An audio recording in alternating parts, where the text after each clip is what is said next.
Hello everyone, welcome back. আজকে আমরা try করব, মানে আজকে আমরা শিখবো আর কি, ঠিক আছে, মিড পয়েন্ট থিওরেম। ঠিক আছে, MPT।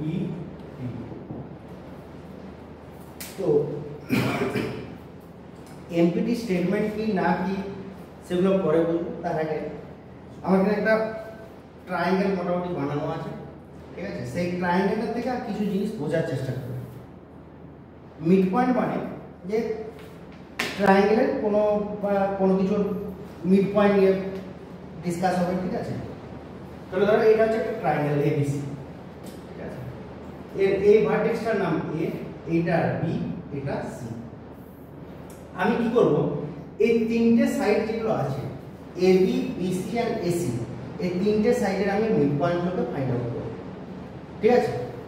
তাহলে আমি যদি এবি এর মিড পয়েন্ট ফাইন্ড আউট করতে চাই, আমি এ থেকে বি কে এইভাবে ফোল্ড করলাম, ঠিক আছে। ফোল্ড করার পর যে পয়েন্টটা এই মাঝে এলো সেটাকে আমি মিড পয়েন্ট করব। এটা আমি সাপোজ এই পয়েন্টটার নাম দিলাম ই, ঠিক আছে।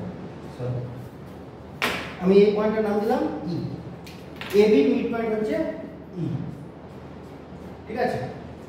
এরপর আমি বিসি মিড পয়েন্ট ফাইন্ড করব। তাহলে বি থেকে সি এভাবে ফোল্ড করব, এভাবে নিচে ফোল্ড করলাম, ঠিক আছে। এভাবে ফোল্ড করার পর যে পয়েন্ট এইটা এটা মিড পয়েন্ট হবে, কারণ নিচে ইকুয়াল হাফ, উপরে ইকুয়াল হাফ, ঠিক আছে। তাহলে এখান থেকে এটা যদি ফোল্ড করি, তাহলে এই যে পয়েন্টটা পেলাম সেই পয়েন্টটার নাম দিলাম আমি এফ, ঠিক আছে। আর এই যে এসি মিড পয়েন্ট যদি ফাইন্ড আউট করতে চাই, তাহলে এসি কে ফোল্ড করলাম, এ ভার্টেক্সটার উপরে সি ভার্টেক্সটা গেল, ঠিক আছে। এইখানে যেটা পেলাম, এই যে যেখানে থেকে একটা পয়েন্টের উপরে এই যে এই পয়েন্টটা, সাপোজ এটা হচ্ছে ডি, ঠিক আছে। তাহলে তিনটে সাইডে আমি মিড পয়েন্ট পেয়ে গেছি। আমি এই তিনটে পয়েন্টের মানে তিনটে সাইডের মিড পয়েন্টকে আমি জয়েন করলাম। তাহলে এইখান থেকে একটা লাইন সেগমেন্ট পাবো ডিএফ, এখান থেকে একটা লাইন সেগমেন্ট পাবো ইএফ, ঠিক আছে। তাহলে এই দুটো, এই সাইডটার আর এই সাইডের মিড পয়েন্টে ডিএফ জয়েন করেছে, ঠিক আছে। এই সাইডটার, ঠিক আছে, আর এই সাইডের মিড পয়েন্টে ইএফ জয়েন করেছে। আরেকটা ডি আর এফ কে যেটা জয়েন করবে এখান থেকে এটা জয়েন করবে, ঠিক আছে। এইভাবে জয়েন করবে, ঠিক আছে। এবার যেটা আমাদের মেইন বোঝার জিনিস, সাপোজ আমি ডিএফ এর লেন্থকে কত নিলাম, সোজা হিসাব যদি দেখা যায়, এখান থেকে এটা যদি লাইন সেগমেন্টটা ড্র করে দিই, এটা একটা পুরো একদম স্ট্রেট লাইন যাচ্ছে, এ বি একটা লাইন সেগমেন্ট, এখান থেকে যে লাইন সেগমেন্টটা গেছে এইভাবে যেটা গেছে, ঠিক আছে। আর এই লাইন সেগমেন্টটা দেখে বোঝা যাচ্ছে যে দুটো লাইন প্যারালাল, এসন যে এই লাইনটা হচ্ছে প্যারালাল, ঠিক আছে। এরপর এইটার যদি লেন্থ আমি x নিই, এভাবে ফোল্ড করার পর এখানে আসছিল এইখানে পর্যন্ত x, ঠিক আছে। এভাবে ফোল্ড করার পর এখানে পর্যন্ত x, তার মানে এইটা যদি x হয় তার মানে এটাও x, এইটা এর উপর ওভারল্যাপ করছে মানে এটাও x, মানে অপোজিট সাইডে যেটা লিখব এখান থেকে এটা যে লিখব সেটাও x। রিলেশনটা কি রকম পাচ্ছি, এটা যদি x হয় এখান থেকে এটা x, এখান থেকে এটা x, টোটালটা কত হলো 2x। আর এটা কি, এখান থেকে এটা যদি এই লাইনটা প্যারালাল ছিল, ঠিক আছে। আর এটা যদি x হয় এটা হচ্ছে 2x, মানে এইটার যেটা লেন্থ সেটা টুয়াইস হচ্ছে এটা। দুটো সাইডের according to mid point theorem কি হয় যে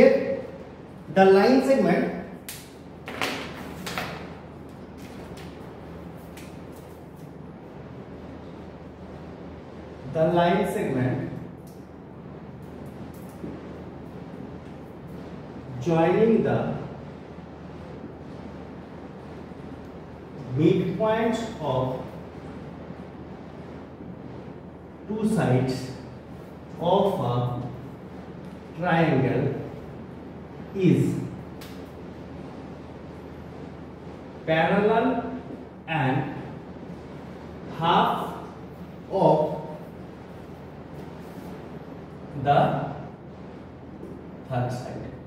মানে সোজা হিসাবে যদি বলা যায়, এটা একটা যদি ট্রায়াঙ্গেল থাকে ABC, ঠিক আছে।